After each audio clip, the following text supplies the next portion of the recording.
Assalamualaikum warahmatullahi wabarakatuh. Saya Rizky Putri Aprili, Jabatan Pengelola Pertanahan di Kantor Pertanahan Kabupaten Sumbawa Barat. Hari ini, saya akan menjelaskan sedikit tentang refleksi nilai bela negara. Tokoh yang saya jadikan role model adalah Panglima Besar Jenderal Sudirman. Siapakah yang tidak kenal dengan sosok Jenderal Sudirman? Namanya begitu lekat di telinga kita, diabadikan sebagai nama jalan protokol, nama gedung, universitas, hingga wajahnya yang menghiasi mata uang rupiah. Pemilik nama lengkap Raden Sudirman lahir di Bodas Karangjati, Purbalingga pada 24 Januari 1916. Ia adalah seorang anak pekerja pabrik gula yang bernama Karsit Kartowiroji dan ibunya Siem. Ia memulai karirnya sebagai seorang guru di HIS Muhammadiyah Cilacap, Komandan Batalion di Kroya, lalu sebagai Panglima Divisi 5 Banyumas dengan pangkat kolonel, dan juga Panglima Besar TKR atau yang saat ini disebut TNI dengan pangkat Jenderal Besar Bintang 5. Sosoknya yang sangat menginspirasi menjadikan banyaknya nilai yang bisa kita teladani. Pertama, Sudirman adalah sosok yang mengedepankan kepentingan masyarakat dan negara di atas kepentingan pribadi. Dalam kondisi sakit TBC yang memaksanya ditandu, beliau memimpin perang gerilya menempuh jalan sepanjang kurang lebih 1000 km yang sukar dan sulit dilalui seperti gunung dan keluar masuk hutan. Tapi, kepada pasukannya, ia selalu memberi semangat dan petunjuk seakan dia sendiri tidak merasakan penyakitnya. Ia dikenal sebagai sosok pintar dalam berbagai ilmu pengetahuan dan pandai bernegosiasi. Saat Jepang menduduki Indonesia pada tahun 1942, ekonomi dan kesejahteraan rakyat pribumi memburuk, yang berakibat banyaknya sekolah yang ditutup. Salah satunya sekolah di tempat Sudirman pernah mengajar.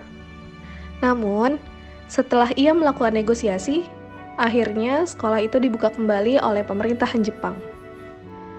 Jiwa nasionalisme, rasa percaya diri, berperilaku jujur dan tangguh menghadapi masalah merupakan salah satu wujud tanggung jawab atas amanah yang diembannya.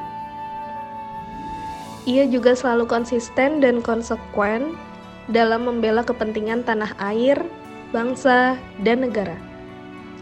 Jenderal Sudirman juga merupakan seorang aktivis yang sangat disiplin, hingga dia dipercaya untuk memimpin Hizbul Wathan di wilayah Banyumas. Sosoknya yang sangat sederhana menjadikan inspirasi bagi masyarakat luas seperti cuplikan video berikut ini. Ini ya, Bu. Makasih ya, Mas. Seandainya kalau mereka itu bisa kayak Pak Dirman, Bu, mungkin nggak ada korupsi, Bu, karena pengen beli barang-barang mahal, barang-barang mewah. Jadi rakyat kayak kita ini ya bisa nerimo lah, Bu. Bisa nerimo karena pemimpinnya aja juga sederhana. Ya toh, Bu? Iya juga ya, Mas. Nah, ini yang paling penting, Bu. Beliau itu sangat sederhana sekali. Coba, Bu, lihat itu yang jadi tempat tinggal beliau sampai meninggal. Menggambarkan kesederhanaan Pak Dirman, Bu. Dari tempatnya, perabotannya, di museumnya itu ada, Bu. Semuanya sangat sederhana. Beda dengan pangkatnya, Bu. Dia itu pangkat Panglima Besar, tapi beliau tetap sederhana, Bu. Itu yang paling hebat dari Pak Sudirman, Bu, menurut saya. Sampean kayaknya sangat mengidolakan Pak Dirman ya, Mas. Sebagai rakyat, kalau sampean dapat pemimpin kayak gitu, gimana, Mas? Wah ya, saya seneng banget, Bu, dapat pemimpin kayak Pak Sudirman. Beliau itu kan juga hebat, bisa tambah semangat, tambah patuh sama pemerintah, Bu. Nggih, Mas. Itu harapan kita semua. Jadinya, baksonya berapa ini, Mas? Dalam segi spiritual, Jenderal Sudirman memiliki pemahaman agama yang mendalam. seperti apa yang disampaikan oleh cucu Jenderal Sudirman, Ganang Priyambodo Sudirman, melalui cuplikan video berikut ini. Yang Putri selalu memprotes hal itu ketika beliau masih ada. Beliau tidak mau itu hal seperti itu karena beliau sebetulnya izin orang yang sangat beragama. Ya. Kemudian izin kalau boleh saya sampaikan, itu disampaikan yang Putri saya. Jimat satu-satunya yang ada pada Panglima Besar Sudirman itu pernah disampaikan bahwa beliau selalu mengatakan, jimatku ini adalah ketika aku berperang, aku masih dalam keadaan berwudu. Maka kalau kita cermati di setiap titik-titik rute gerilya yang berhenti Panglima Sudirman di sana, itu pasti ada seperti padasan begitu. Kalau padasan itu bahasa Jawa, bahasa Indonesianya seperti gentong untuk berwudu begitu. Nah, itulah jimat satu-satunya Panglima Besar Sudirman. Jimatnya bukan keris, bukan apa-apa, jimatnya air wudhu. Keris itu diberikan oleh salah seorang yang sangat dihormati, kebetulan kiai. Tapi karena itu diberikan, maka dihormati, maka ditaruhlah di depan. Dari beberapa nilai-nilai yang bisa diteladani, lalu bagaimana penerapannya?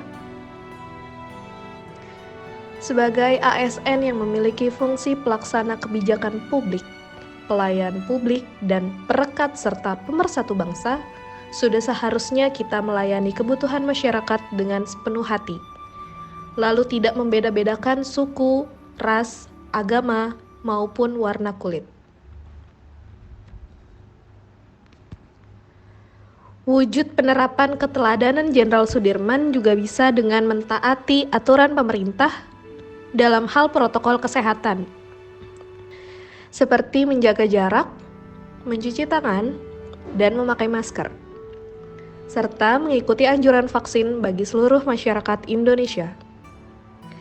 Hal yang tak kalah penting adalah mendisiplinkan diri dengan masuk kantor dan sholat tepat waktu.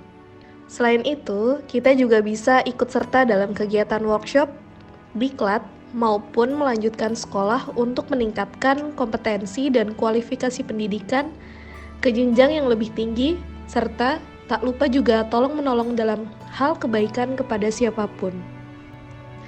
Ada sedikit quotes dari Panglima Besar Jenderal Sudirman, yaitu, "Kebebasan berarti bebas melakukan semua kebaikan, bukan bebas lepas melakukan semua kejahatan tanpa boleh diadili."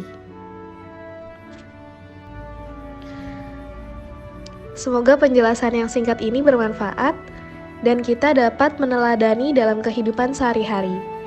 Sekian dan terima kasih. Wassalamualaikum warahmatullahi wabarakatuh.